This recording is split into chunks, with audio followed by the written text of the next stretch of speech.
I wish our society was better at accepting people as they are. There's so much, you have to fit a certain mold in order to be okay.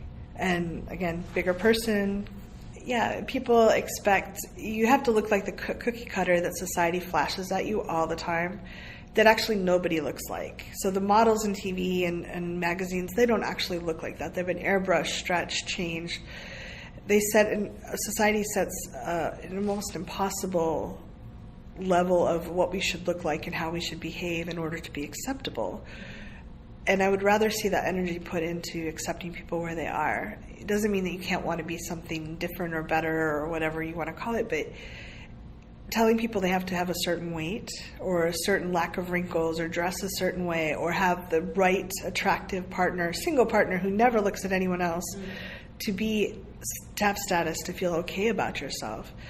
And I think that for poly, that's a challenge because, like, if I go to my Christmas party at work, and the company I work for is amazing, no complaints, but you can bring one partner to the Christmas party.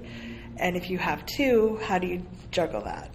Or, you know, like, a lot of events are geared towards like one partner, and I have a lot of friends that are in triads or bigger groups, and they're like, how do we juggle that? It's hard. Yeah. And then if you're single, even though I have lovers, especially I'm a bigger person, I don't think people always think that I'm dating.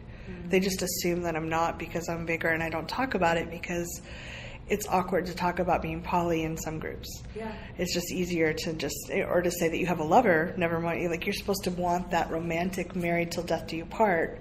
And since I was 5, I knew I didn't want to get married. Like, it just is not a good fit for me. So it's like, if you don't fit the norm, it makes it challenging. Yeah. So in terms of just trying to, like, change that, how could we change that? I think what you're doing right now is already doing that. The more we normalize it, one of the reasons...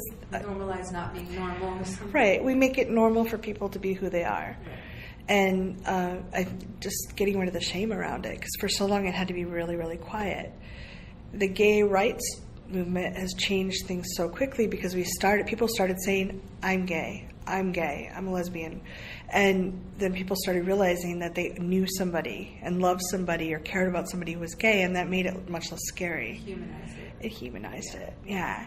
And I think poly, for many people, like when I first saw Reed's website, I'm like, no, this must be a bunch of creepy people that are going to, they're just out for sex. And that's not what it is at all. It doesn't mean you can't enjoy sex. It just means that if people start seeing it's about love and connection and having lots of choices for how we want to configure that, I think then the people that it's right for can jump on board, and the people it's not right for can make a conscious choice not to step into it.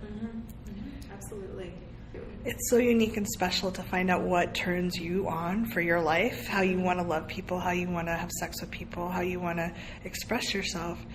And when we're constrained and we think we have to fit in that cookie cutter, life starts getting really boring and dull and resentful really quickly. And it's too short to spend it that way.